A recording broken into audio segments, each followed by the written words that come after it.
Hello बच्चों, good morning. सभी बच्चों के पास वॉइस और वीडियो क्लियर आ रहा है कि नहीं, एक बार थम्स अप करके बताओ।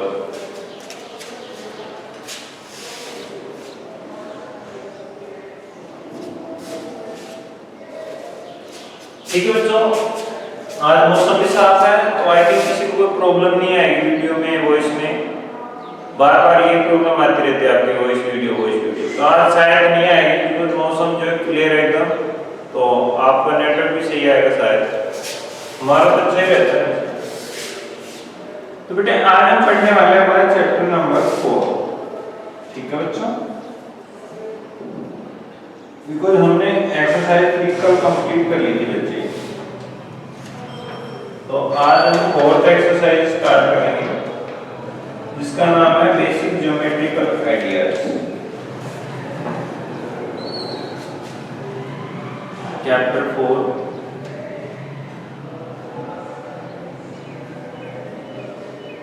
Basic geometrical ideas. ठीक है बच्चों, तो इस चैप्टर के अंदर हमें सबसे पहले जो पढ़ने के लिए मिलेगा वो आइडिया होगी पॉइंट। पॉइंट क्या होता है? तो बेटा कोई भी ऑब्जेक्ट हो जिसकी नोक पतली होनी चाहिए, लाइक दैट ये मार्कर है, इसकी एक निब है, आगे देखो ये नोक जिसको अपन नोक बोलते हैं, निब। ठीक है, इस नोक को हम पतला कह सकते हैं, बिल्कुल बारीक कह सकते हैं। अब इस नोक के द्वारा अगर हम किसी पेपर या किसी सीट या किसी प्लेट पर अगर हम ऐसे डॉट लगाएंगे तो इस डॉट को हम क्या कहेंगे बच्चों? पॉइंट। देखो मैंने लिखा है if we make an impression. Impression मतलब किसी चीज पर रखेंगे, ऐसे दबाव बनाएंगे on a sheet of paper, कागज के टुकड़े पर अगर हम किसी भी चीज से ऐसे दबाव बनाएंगे, चाहे आप पेन ले लो, पेंसिल ले लो, मार्कर ले लो या फिर निडल ले लो, सुई ले लो, तो on a sheet of paper we get a small dot. तो हमें क्या मिलेगा? एक छोटा सा डॉट मिलेगा विच इज कॉल्ड पॉइंट। इसी को हम पॉइंट कहते हैं। ये तो सिंपल डेफिनेशन जो आपको इजीली समझ में आ जाती है, ठीक है। लेकिन एक इसकी एक्सप्लेनेशन के साथ जो डेफिनेशन होती है वो कैसे लिखेंगे? A geometrical shape that occupies space but does not have length and breadth. ऐसा शेप जो ऑक्यूपाइज स्पेस का मतलब होता है जगह घेरती है। जैसे मैंने इस मार्कर को मेरी हथेली पर रखा तो इसने कुछ जगह यहाँ पे कवर कर ली ना मेरे हथेली के ऊपर। ऐसे आप कोई भी ऐसी शेप ले लो जिसको अगर आप किसी प्लेट पर रखोगे तो कुछ ना कुछ जगह वो कवर करती है। लेकिन जो पॉइंट जो और मान लो मैंने बुक रखी, ठीक है, बोर्ड के ऊपर, तो इसके नीचे की ये जो एरिया है इसने इसको कवर कर लिया, लेकिन इसकी लेंथ भी है और ब्रीथ भी है, दोनों चीजें हैं इसमें। देखो ऐसे लेंथ है और ये ब्रीथ है, तो इसमें तो लेंथ और ब्रीथ है, बट ये मैंने डॉट लगाई, अब ये डॉट ने भी कुछ एरिया तो कवर किया है इसके नीचे, लेकिन इसकी जो लेंथ और ब्रीथ है वो बहुत ही माइनर, बहुत ही कम है, तो हम उनको ना के बराबर मानते हैं। इसीलिए मैंने लिखा है a geometrical shape that occupies space but does not have length and breadth is called a point। दोनों ही डेफिनेशन एकदम करेक्ट है, बट आपको ये वाली डेफिनेशन लर्न करनी है। मैंने आपको समझाने के लिए लिखी है ये वाली डेफिनेशन। ये भी करेक्ट है, वैसे कोई दिक्कत नहीं है, और ये भी करेक्ट है, लेकिन आपको ये वाली याद करनी है बिकॉज ये मैथमेटिकल फॉर्मेट में लिखी गई है। ठीक है, कितने बच्चों को याद हो जाएगी? एक बार थम्स अप कर दो।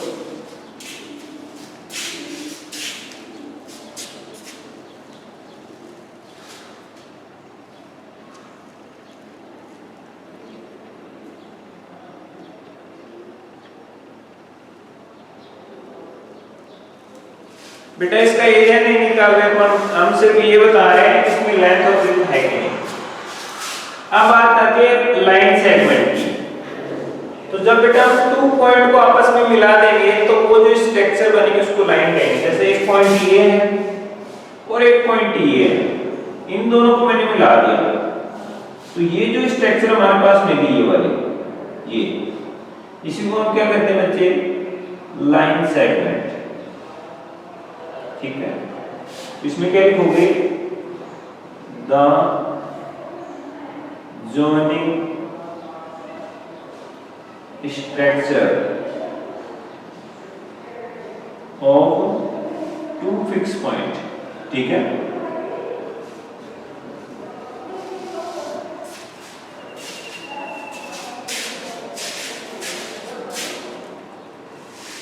Is called line segment. ठीक है बच्चों, जब हम 2 पॉइंट्स को मिला देंगे, कैसे फिक्स पॉइंट को, ये ऐसे नहीं कि बहुत दूर हो, हमें पता होगा ये कितनी लंबी है, मान लो 3 सेंटीमीटर की है, तो कहने का मतलब हमें पता है ये वाला पॉइंट और ये वाला पॉइंट एक दूसरे से कितनी डिस्टेंस पे है, 3 सेंटीमीटर की डिस्टेंस पे है, तो इनकी जो डिस्टेंस है फिक्स हुई कि नहीं, समझ रहे हो ना। तो जब उनके बीच की डिस्टेंस फिक्स होगी, या फिर बोले तो उनकी पोजीशन फिक्स होगी पॉइंट्स की, तो हम क्या कहेंगे उसको, लाइन सेगमेंट। क्लियर है बच्चों, कितने बच्चों को याद हो जाएगी, थम्स अप करके बताओ।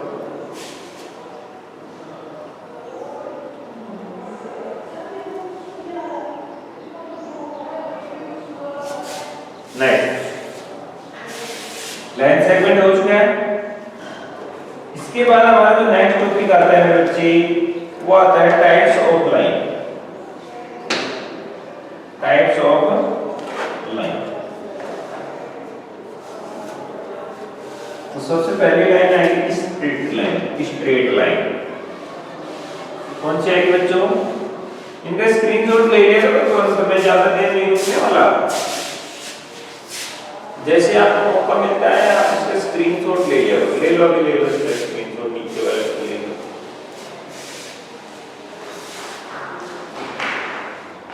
ठीक है, हो गया बच्चों।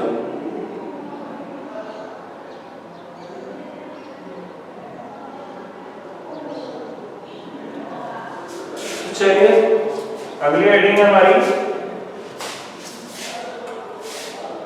Straight line. ये हो गया। अगली हेडिंग है स्ट्रेट लाइन।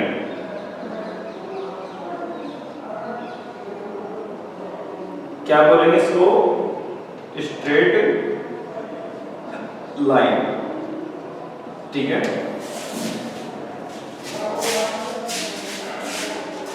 स्ट्रेट लाइन की डेफिनेशन क्या होगी बेटे,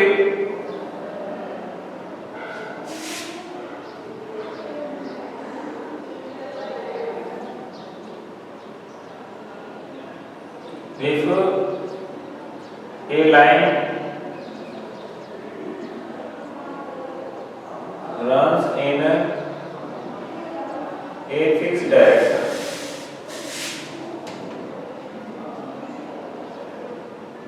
it is called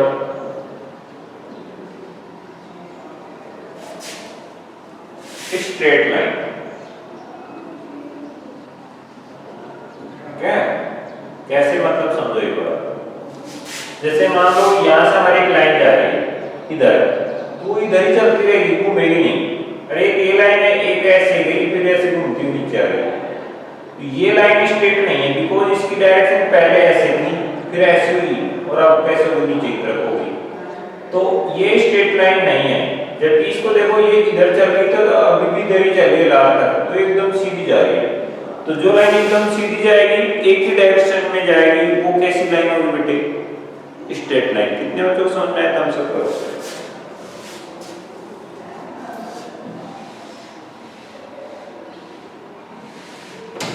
इसका डायग्राम बना लो ऐसे, ठीक है, या तो इधर जाएगी या फिर इधर जाएगी, ऐसे खड़ी भी हो सकती है, या तो ऊपर जाएगी या फिर नीचे जाएगी।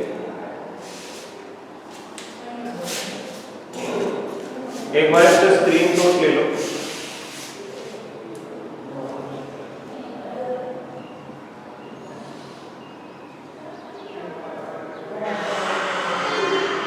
हो गया बच्चों।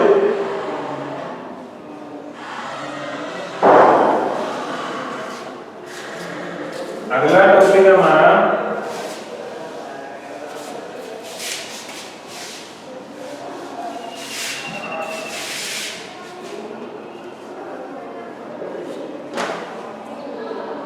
जैसे मैं अगर इसका नाम दे दूं ए बी, ठीक है, तो इसको आप कैसे शो करोगे, ए बी और ऊपर ऐसे लाइन, ठीक है,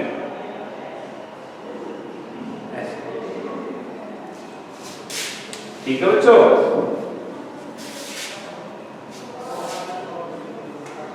अब नेक्स्ट टॉपिक है हमारा intersecting lines. Intersecting lines,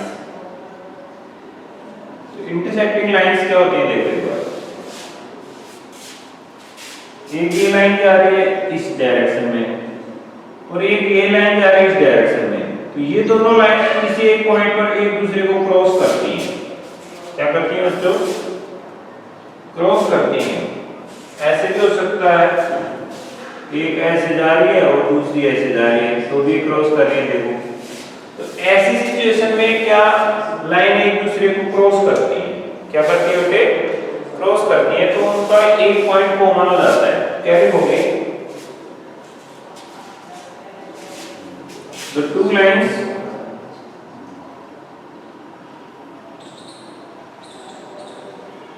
which cross each other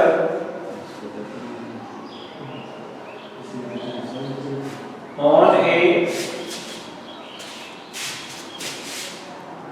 common point। आप देख रहे हैं बच्चों, ये हमारी फर्स्ट लाइन थी, ये सेकंड लाइन, ये दोनों एक दूसरे को क्रॉस करें एक ही पॉइंट पर, जो पॉइंट दोनों लाइनों के लिए सेम होता है उसको कॉमन पॉइंट बोलेंगे, ठीक है। तो ये पॉइंट दोनों के लिए कॉमन पॉइंट है, इस पॉइंट पर ये लाइन एक दूसरे को इंटरसेक्ट कर रही है, तो इन लाइनों को हम क्या बोलेंगे बच्चों, इंटरसेक्टिंग लाइन। जिनको समझ में एक बार थम्स अप कर दो। Are called intersecting line.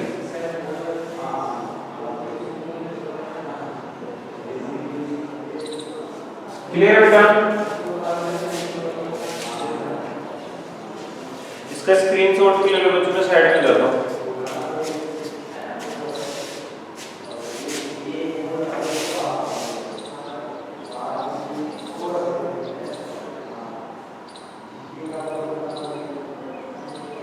बेटा एक चीज और ध्यान रखना, इस एरो को बहुत इंपॉर्टेंट है, ये जो हम ऐसे एरो लगाते हैं इसका बहुत इंपॉर्टेंट है, मैं समझाता हूं। लाइन के बहुत सारे टाइप होते हैं, जैसे दोनों तरफ एरो है ना, तो इसको तो हम बोलते हैं लाइन। दोनों तरफ डॉट हो ना, तो उसको बोलते हैं लाइन सेगमेंट, अभी पढ़ा है हमने थोड़ी देर पहले, ठीक है। और अगर बेटा एक तरफ एरो और दूसरी तरफ डॉट हो, तो उसको बोलते हैं रे। ये आप इसका भी स्क्रीनशॉट ले लो, साथ साथ ये याद रखना, बात आपको बहुत काम आएगी आगे, ठीक है। जिसमें दोनों तरफ डॉट होती हैं वो लाइन सेगमेंट होता है, एक तरफ एरो और एक तरफ डॉट होता है वो रे होती है, और दोनों तरफ एरो होते हैं, यानी कि एरो जैसे साइन होते हैं वो क्या होती है बेटे, लाइन।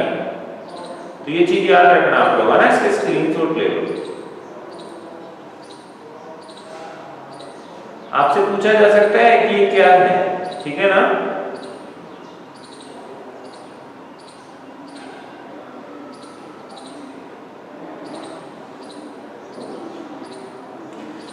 चलिए बेटा, नेक्स्ट हमारी हेडिंग रहेगी parallel lines.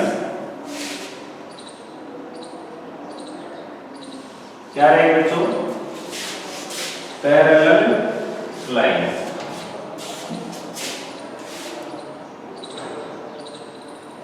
Parallel lines, parallel lines क्या होती है, देखो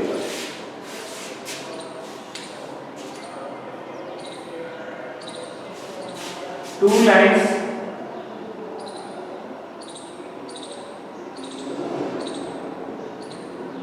if two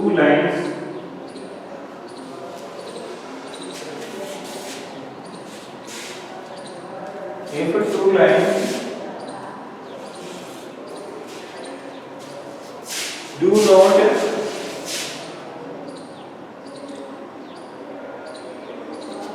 cross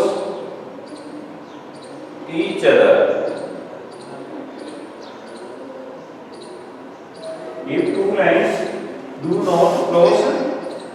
other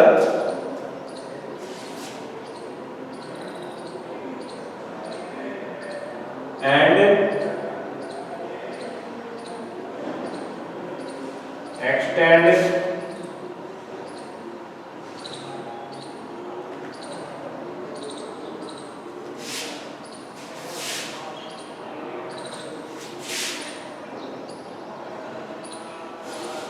and extended endless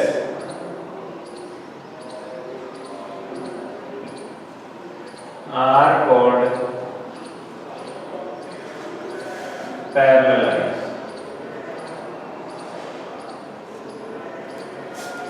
फिर से समझो, अगर दो लाइनें एक दूसरे को नहीं काटती हैं और साथ ही उनको जितना चाहे आगे बढ़ा लें फिर भी वो एक दूसरे को नहीं काटेंगे, समझ गए? कैसे?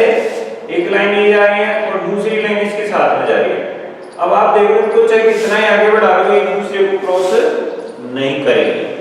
तो ऐसी लाइन जिनको एंडलेस यानी कि जितना चाहो बढ़ा दो वो एक दूसरे को क्रॉस नहीं करती, तो उसको क्या बोलते हैं बेटे? Parallel line. इसकी एक और डेफिनेशन आप दे सकते हो, वो क्या है? आपको अगर ये अच्छी लगे ये भी लिख लेना। और if distance between two lines remain same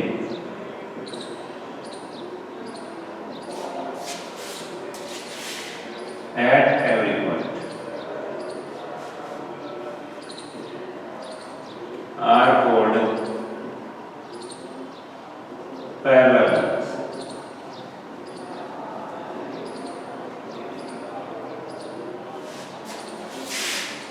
इसका क्या मतलब है? देखो,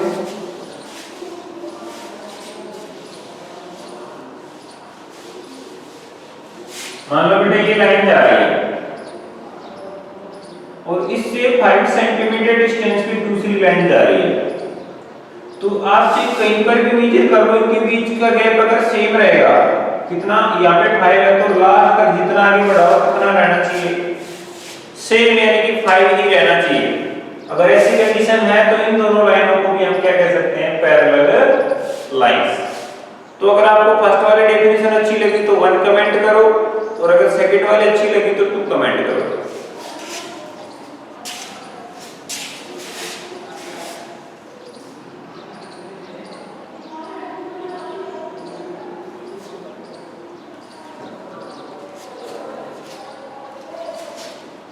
बेटा एक्सटेंडेड का मतलब होता है, इंग्लिश में एक्सटेंडेड और हिंदी में इसका मतलब होता है आगे बढ़ाना, ठीक है?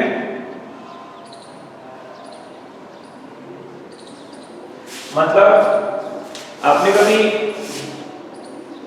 रबर बैंड देखा?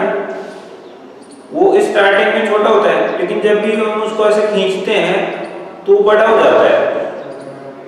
ऐसे खींचना यानी कि एक्सटेंड होता है, बढ़ना, ठीक है? ऐसे ही आप छोटा सा पेड़ लगाते हो, वो धीरे धीरे क्या हो जाता है? एक्सटेंड हो जाता है, यानी कि बढ़ जाता है, बड़ा हो जाता है, समझ गए? तो इस चीज को एक्सटेंड बोलते हैं। क्लियर है बच्चों? ये क्या है? If distance between two line remain same, remain मतलब रहती है, सेम मतलब एक जैसी, एट एवरी पॉइंट यानी सभी जगह। अगर टू लाइन के बीच की डिस्टेंस सभी जगह सेम रहती है तो उनको हम क्या कहेंगे? Parallel line. या फिर ये क्या कह रहा है? अगर दो लाइन एक दूसरे को कहीं पे भी क्रॉस नहीं करती हैं, चाहे उनको कितना भी बढ़ा रहे हैं, तो भी उनको क्या कहेंगे? Parallel line. ये भी देखो वही बात है, ये भी कहीं पर भी नहीं मिल रही, वो भी कहीं पर भी नहीं मिल रही। तो ऐसी लाइन जो आपस में कहीं नहीं मिलेंगी उनको हम क्या कहेंगे? Parallel lines. कितने बच्चों समझ में आई बात? हम सब कर बेटा ये हॉरिजॉन्टल है और ये वर्टिकल है, ऐसी भी हो सकती हैं, ऐसी भी हो सकती हैं, ऐसे तिरछी भी हो सकती हैं, कोई दिक्कत नहीं है, सभी पैरेलल है, बस एक दूसरे से मिलनी नहीं चाहिए, ठीक है? बात समझ में आया? हाँ, तो कोई सा भी डेफिनेशन आप लिख लेना, मैंने आपको दोनों राइट करवा दिए हैं, दोनों करेक्ट हैं, आप जो अच्छा लगे वो याद कर लेना, ठीक है?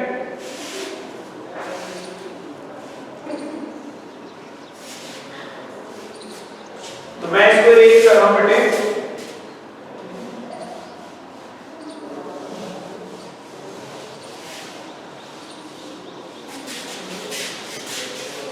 अब बेटे हमारा नेक्स्ट टॉपिक पैरेलल लाइन के बाद में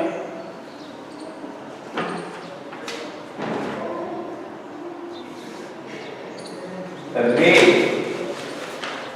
क्या है बच्चों? रे।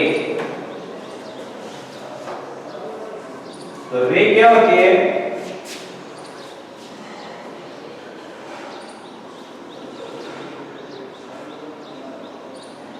मैंने अभी आपको एक एरो बना के दिखाया था जिसमें एक तरफ तो पॉइंट था और दूसरी तरफ ऐसा साइन था। तो ये रे होती है। तो पॉइंट का मतलब ये फिक्स है और रे का मतलब फिक्स नहीं, कितना ही आगे जा रही है। समझ गए? तो इसकी डेफिनेशन कैसे लगोगे? If A line has starting point but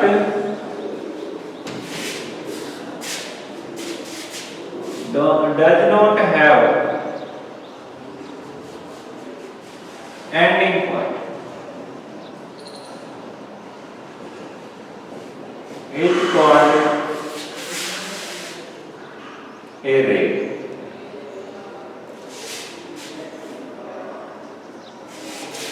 कितने बच्चों को समझ में आया? एक बार थम्स अप करके बताओ।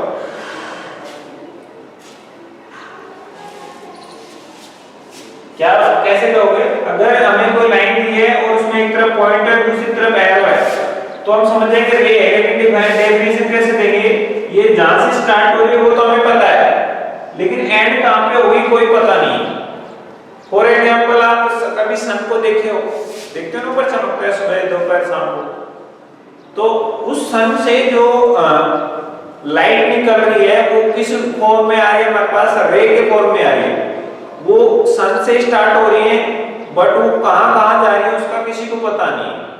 हम तक भी आ रही है और दूसरे प्लैनेट है उन पे भी जा रही है और पता नहीं कितना यूनिवर्स है, सभी जगह उसकी रे जा रही है ना बेटे। तो वो कहां से स्टार्ट हो रही है वो तो पता है, लेकिन वो कहां पर एंड हो रही है ये किसी को पता नहीं है।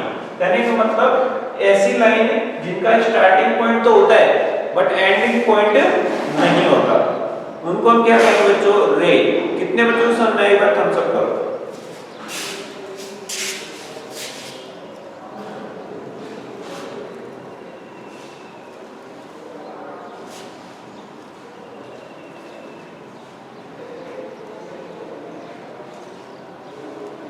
ठीक है बच्चों? बेटे रे में क्या होगा? स्टार्ट कहां से हुई हो तो पता होगा हमें, लेकिन कहां जाएगी नहीं पता। जैसे आप रूम के अंदर मोमबत्ती जलाते हो, ठीक है, ऐसे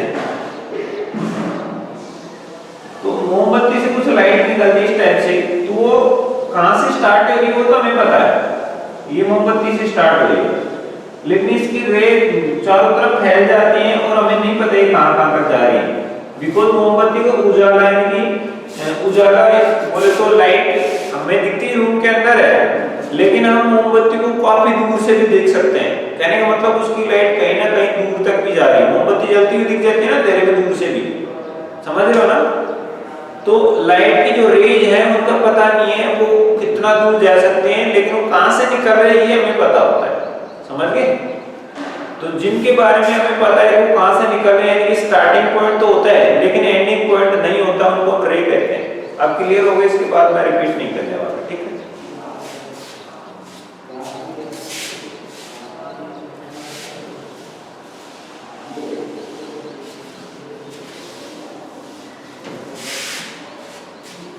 ये आपका काम हो चुका है बेटे। तो रे को जब भी आप शो करोगे, चलो एक्सरसाइज पे ध्यान देते हैं सीधा। होमवर्क में पहले बता देता हूं आपको, कल डेफिनेशन याद करके लानी है, डेफिनेशंस, ठीक है? डेफिनेशन याद करनी है किस किस की? पॉइंट की, लाइन सेगमेंट, जो भी आपको लिखवा सारी करनी है। उसके बाद में लिखवाई थी आपको स्ट्रेट लाइन, फिर लिखवाई थी बेटे पैरेलल लाइन, फिर लिखवाई थी इंटरसेक्टिंग लाइन,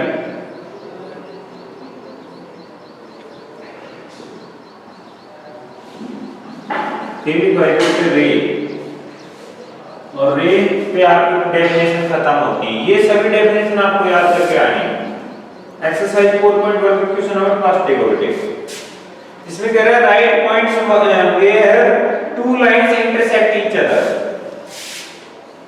आपका डायग्राम ये है,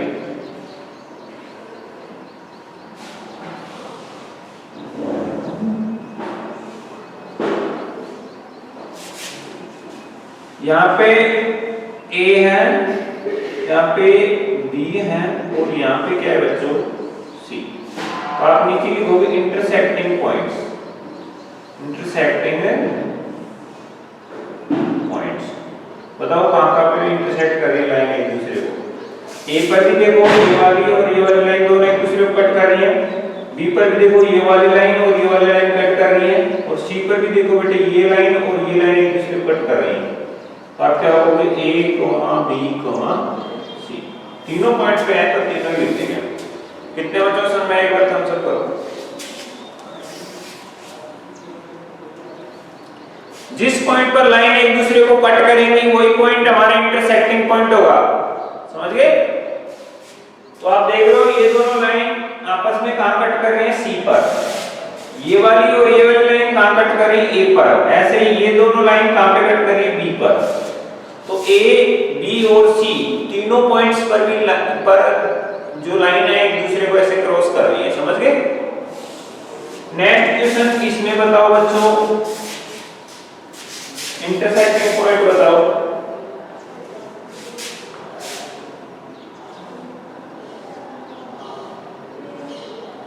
ये O है, A, B, C और D। सभी के नाम लिख दो। A पर भी कट कर रही है, B पर भी कर रही है, C पर भी कर रही है, D पर भी कर रही है, और O पर भी ये दोनों लाइन कट कर रही है। तो लिख दोगे ना इंटरसेक्टिंग पॉइंट। बताओ क्या कहेंगे इसमें।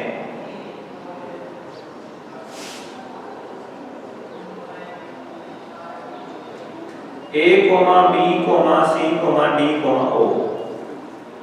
अब इसमें आपको कंफ्यूज करने के लिए क्वेश्चन को कैसे घुमाएगा एक बार देख लो, ठीक है। वो आपसे पूछ सकता है intersecting point of AB and BC। तो इसका आंसर बताओ क्या आएगा।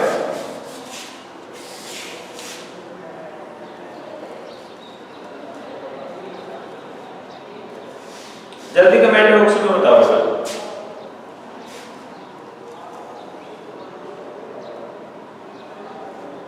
इसके अंदर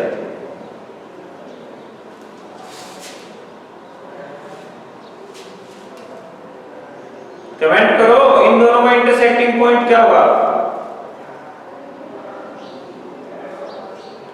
तो बेटा इसका सबसे इजी तरीका बताता हूं आपको। ये देख लो दोनों में कौन आ रहा है, इसमें भी B है और इसमें भी B, तो आपका आंसर हो जाएगा B। अब डायग्राम से चेक करते हैं ये सही है कि नहीं। तो बेटा देखो AB लाइन कहां पर है, ये वाली है, और BC लाइन कहां पर है, ये वाली है। तो AB और BC एक दूसरे को कहां पे क्रॉस कर रहे हैं, यहां पे, और इसका नाम क्या है बच्चों। देखो कितने बच्चों को सामने एक बार थम्स अप करो।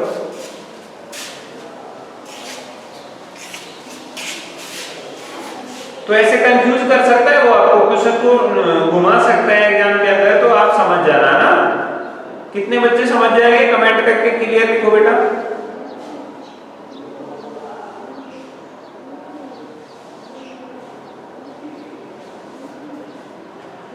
बेटे अंशुम आप कहां मिस हो जाते हो, कहां बाहर जाते हो बीच में, एक बार फिर से देखो। Intersecting point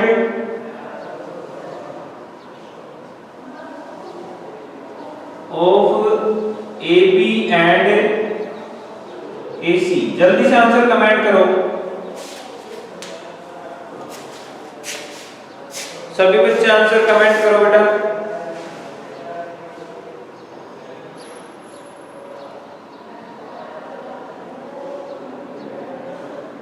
wow, very good, शाबाश। इसका मतलब सभी को समझ में आ रहा है ना।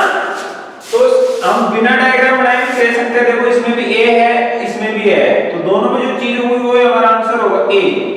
देखते हैं सही है कि नहीं। तो ए बी का है बच्चों, ये रही, और ए सी का है बच्चों, ये रही। तो ये वाली लाइन और ये वाली लाइन एक दूसरे को कहां कट कर रही है, यहाँ पे, और इसका क्या नाम है देखो, ए। समझ में आया ना। तो अगर थम्स अप करो तो इनको समझ में आएगा।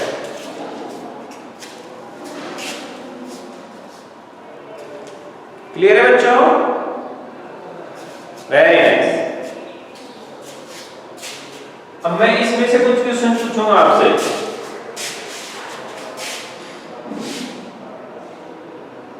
इंटरसेक्टिंग पॉइंट ऑफ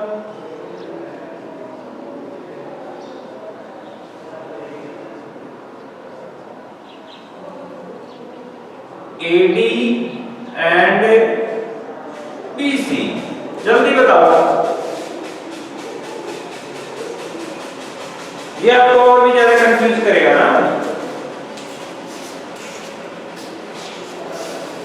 अरे बेटा AD एंड BC, AB नहीं बोला मैंने, AD बोला है। डायग्राम में देखो पहले AD कहां है।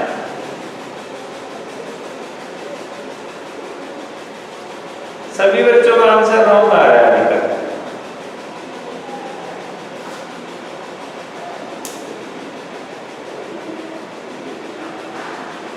एक बच्ची ने आंसर सही दिया है, very good, very nice, very nice.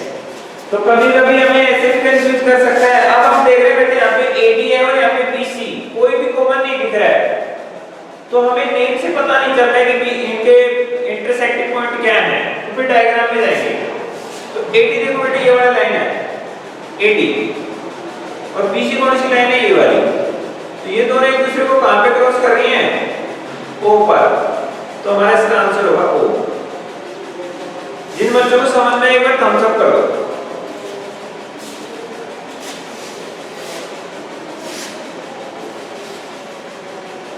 Clear है बच्चों? तो ऐसे आपको कंफ्यूज कर सकता है।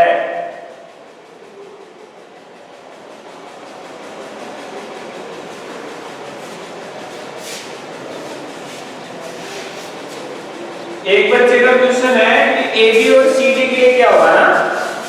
AB और CD एक दूसरे को कहीं पर भी कट नहीं कर रही है बेटा, तो इनका कोई भी इंटरसेक्टिंग पॉइंट नहीं होगा, क्योंकि ये दोनों लाइनें एक दूसरे की क्या है, पैरेलल है।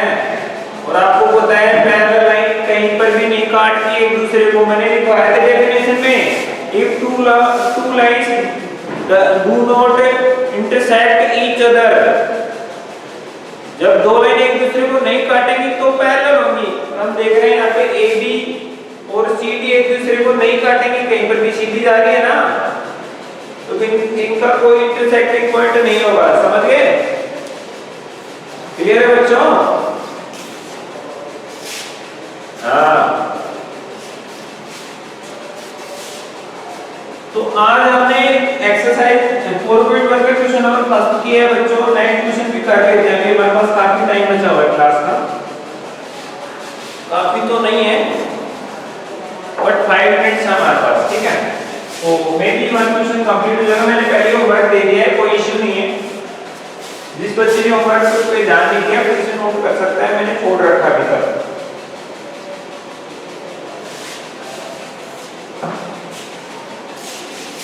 अब क्वेश्चन नंबर 2 देखो बच्चों। Use figure to name, figure name बताना, ठीक है।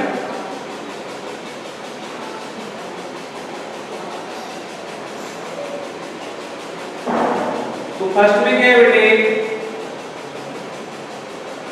5 पॉइंट्स फिगर दे रखा है आपको। इसमें क्या करना है, कुछ नहीं करना, सीधे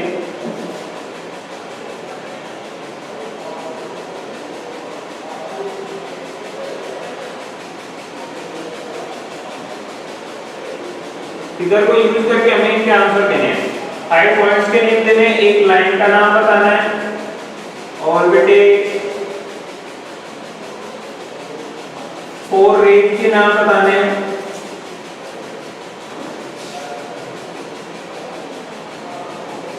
और बच्चों 5 लाइन सेगमेंट बताने हैं। ठीक है,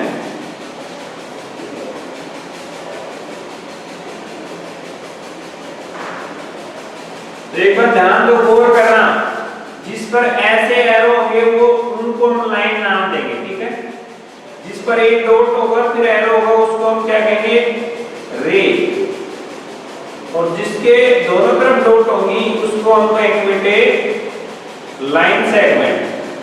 क्या कहेंगे, लाइन सेगमेंट। पॉइंट क्या होंगे, जहां पे डॉट होगा वही पॉइंट होगा। सिंगल डॉट को हम पॉइंट बोलते हैं, मैंने बताया था थोड़ी देर पहले, पॉइंट क्या होता है, एक डॉट होता है, डॉट को हम पॉइंट बोलते हैं, समझ गए। तो आपका फिगर है, मैं बना देता हूं फिगर क्या है इसके अंदर।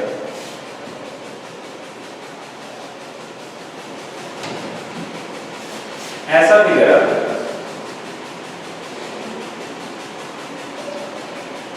यहाँ पे डॉट है, यहाँ पे भी डॉट है, यहाँ पे एरो है, यहाँ पे एरो है, ये सी है, ये ओ है, एरो, यहाँ पे डॉट डी, और बच्चे यहाँ पे बी और यहाँ पे ई।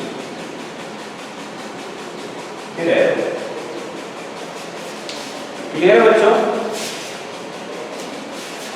तो बेटा पॉइंट तो आप सभी के दे सकते हो, सारे पॉइंट है, तो कौन कौन से नाम दे दो।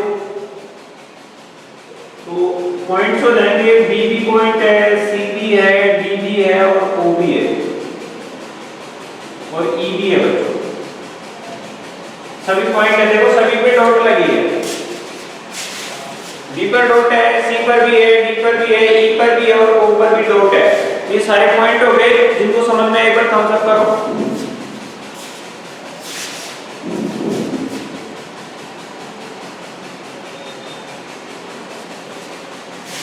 लाइन, लाइन में आपको दोनों तरफ एरो दिखेंगे बेटा। ठीक है, तो देखो बेटा, इसको आप देखोगे तो यहाँ पे डॉट है और फिर ये एरो है, तो ये तो क्या है, रे। यहाँ पर भी एरो है, यहाँ पर भी एरो है, तो मतलब ये वाली लाइन है, इसका स्टार्टिंग पॉइंट ई और एंडिंग पॉइंट बी, तो बी नाम लिखोगे इसका, लाइन क्या होगी, बी ई।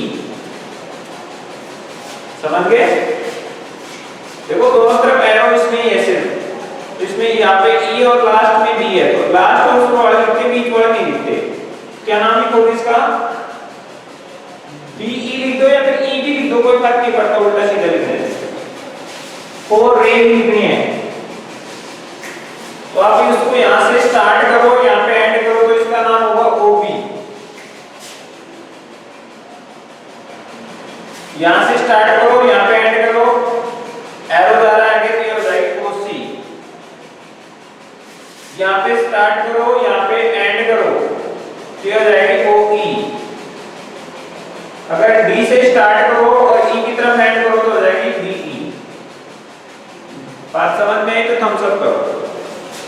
और लास्ट बेटे लाइन सेगमेंट, ये दोनों पॉइंट है तो ओ बी लाइन सेगमेंट होगा, ऐसे ओसी भी होगा, ओडी भी होगा, डीई भी होगा, ओडी भी होगा और डीई भी होगा, और साथ में बेटा ओई भी होगा, ये बड़ा वाला, यहां से यहां तक 5 हो गए।